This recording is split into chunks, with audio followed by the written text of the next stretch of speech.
Hai semua, aku kali ini ngajak temanku, seorang perempuan, dulunya teman pas di kuliah, juga pernah lomba bareng. Nah, langsung aja ya. Oke, halo semua. Nama saya Oktalisa Gia. Hmm, Teman-teman ada yang manggil Okta, ada yang manggil Lesa juga, terserah senyaman teman-teman aja sih. boleh dong ceritain pas dulu kuliah, kenapa sih milih jurusan bahasa Inggris? Pendidikan, Ding? Pendidikan bahasa Inggris tuh. Oke, ini sebenarnya ceritanya sedikit panjang. Sudah dikit nggak apa-apa ya? Nggak apa-apa. Oke, jadi dulu aku tuh SMA-nya itu jurusannya IPA. Tahu Mm-mm. lah anak IPA itu pinginnya itu jurusan-jurusan yang saintek ya. Asik. Nah, dulu aku tuh cukup ambis untuk bisa masuk FMIPA ya, Mm-mm. dengan segala cara ya, maksudnya dengan segala cara dan segala kesempatan saya mencoba untuk mengambil prodi-prodi yang saintek seperti itu. Tapi mungkin seiring berjalannya waktu saya jadi sadar diri gitu, dalam artian wah kayaknya tuh aku terlalu memaksakan diri nih untuk bisa masuk saintek. Padahal sebenarnya bisa loh aku masuk ke jurusan lain yang sekiranya aku mampu, aku udah punya ilmu basicnya gitu. Tapi ada di suatu titik ketika saya sudah mencoba SNMPTN, SBMPTN, UM yang tertulis, ternyata belum tembus juga gitu. Terus akhirnya ada satu jenis jalur yang tanpa tes, tapi itu masuknya kategori ujian mandiri ya. Tanpa tes saya coba dengan jurusan yang berbeda, yaitu bahasa Inggris, dengan berbagai pertimbangan dan saran, terutama dari orang tua dan kakak yang mengarahkan saya, coba deh kamu nyoba prodi bahasa Inggris, kayaknya kamu dulu pernah menang lomba-lomba yang berbau-bau bahasa Inggris deh, coba deh kamu coba di UNY gitu kan. Oke, aku coba masukin tuh UM atau SM, seleksi mandiri prestasi namanya. Jadi Mm-mm. aku upload kayak nilai rapot, ujian nasional, ujian sekolah gitu-gitu. Ibaratnya kayak SNMPTN tapi yang ngadain tuh UNIF gitu loh Mas. Mm-mm.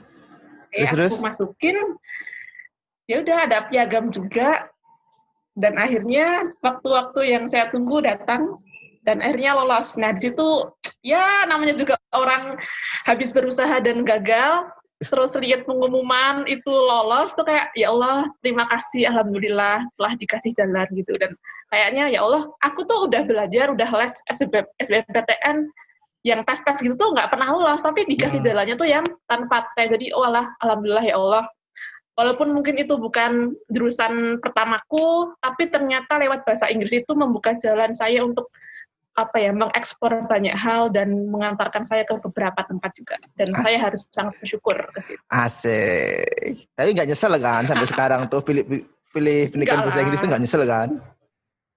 enggak dong. Dan alhamdulillah sekarang juga lanjut S2 yang linier, yaitu pendidikan bahasa Bahasa Inggris juga. Gitu. Inggris. Iya. Boleh dong ceritain selama proses sampai lulusnya kayak gimana sih? Serunya kuliah di pendidikan bahasa Inggris, terus apa ya suka dukanya? Oke. Karena saya itu tuh dulu nggak begitu ngepoin bahasa Inggris ya, Heeh. saya tuh tahunya tuh skripsinya tuh ya bahasa Indonesia, cuma inti kontennya bahasa Inggris. Artian kita mengulik-ulik permasalahan tentang bahasa Inggris, tapi menuliskannya pakai bahasa Indonesia. Tapi ternyata salah. Saya tuh tahu kalau skripsinya pakai bahasa Inggris setelah saya masuk kuliah, dan saya sedikit kaget, oh ya Allah ternyata skripsinya bahasa Inggris. Saya merasa ilmuku tuh masih kayak cetek dan wah masih jelek nih buat nulis-nulis gitu kan. Heeh, heeh. Apalagi nulis ilmiah pakai bahasa Inggris kan bahasanya udah beda ya, akademik bahasa Inggris itu kan sedikit gelimet dan tingkat tinggi gitu kan. Iya, ada Nah, itu dan dia. kan. Nah, itu surprise pertama ya. Surprise Terus kedua terus. itu ternyata kalau orang awam belajar bahasa Inggris tuh ya udah kan kita nyari, kita tahu kosakata baru, kita tahu artinya, kita mencoba mengimplementasikan dalam kehidupan sehari-hari udah. Ternyata kalau di PBI ya, kalau prodiku tuh singkatnya PBI ya, Pendidikan Bahasa Mm-mm. Inggris, itu ternyata selain mempelajari vocab itu juga harus mempelajari kayak transkripnya gitu loh. Jadi kayak semacam simbol-simbol bahasa Inggris itu kayak huruf A, huruf E itu beda dengan huruf di bahasa Indonesia gitu loh. Pronunciation kah? Proses, iya, kayak transkrip gitu, terus kayak apa ya, sedikit susah ternyata awal-awalnya untuk bisa menyesuaikan itu. Oke, terus apa lagi ya? Oh ya, sama ini sih, sama tentang sumber belajarnya nih. Ya sedikit juga sih. Berbelajarnya kebanyakan bahasa Inggris ya iyalah ya, terus pengantarnya di kelas juga kebanyakan bahasa Inggris, kecuali makul-makul atau mata kuliah yang umum seperti Pancasila, agama, itu memang bahasa Indonesia. Jadi kalau saya sendiri sih lebih ke penyesuaian tentang bahasa Inggrisnya sih gitu. Beda aja gitu, kayak transisi dari SMA yang pengantarnya bahasa Indonesia terus full bahasa Inggris gitu tuh sedikit ada penyesuaian. Tapi lama-lama bisa ngikutin dan asik juga kok. Full nggak sih bahasa Inggrisnya kalau di kelas tuh? Rata-rata sih kalau yang makul khusus bahasa Inggris itu ya full sih. Tapi kadang-kadang dosen juga neranginnya ada yang pakai bahasa Indonesia untuk memperjelas part-part yang memang kita susah mengertinya gitu loh, Mas. Pernah nggak sih ngerasa kayak ini kayaknya kok gini ya, kok gini? Pernah nggak sih kayak merasa berat gitu? Kan apalagi kan bahasa Inggris kan ya di awal-awal tuh udahan. Iya sih, kayak merasa aku bisa ngikutin nggak ya? Kok kayaknya pinter-pinter gitu ya. Ya insecure tuh pasti ada. Cuma aku sih mikirnya itu tuh hal wajar. Cuma tergantung kita ngikutinnya gimana gitu sih. Bisa kok misalnya, oh mungkin ada temenku tuh yang mungkin 1 jam belajar mudeng. Oh aku yang biasa-biasa aja gini mungkin harus 2-3 jam buat bisa paham tuh nggak apa-apa. Gitu. Punya apa ya? Punya semacam cara untuk menghibur diri biar nggak insecure dengan teman-teman yang lebih pinter gitu sih. Asik. Menghibur diri. Terus. Kalau pas penyelesaian itu biasanya kamu itu pas itu tuh, itu berapa lama gitu? Maksudnya kan itu pasti bahasa Inggris kan ya. Jadi bahasa Inggris kemudian kan butuh penyesuaian. Itu butuh dari mulai awal kuliah sampai berapa lama sampai bisa menyelesaikan diri tuh? Berapa ya? Mungkin semester 1 di tengah-tengah tuh udah mulai bisa lah. Soalnya kan di situ juga punya teman-teman yang mendukung dan enak gitu loh, alhamdulillahnya. Dan mulai join juga dengan kayak hima bahasa Inggris. Jadi itu kayak nyaman, udah mulai nyaman, punya teman-teman banyak. Terus kalau misalnya ada kerja kelompok juga teman-temannya enak, jadi ya nggak merasa berat banget gitu. Cuma karena penyesuaian terus merasa berat di awal aja gitu sih. Terus itu kan masih di awal. Terus pertengahan kuliahnya kayak gimana nih? Pertengahan kuliahnya itu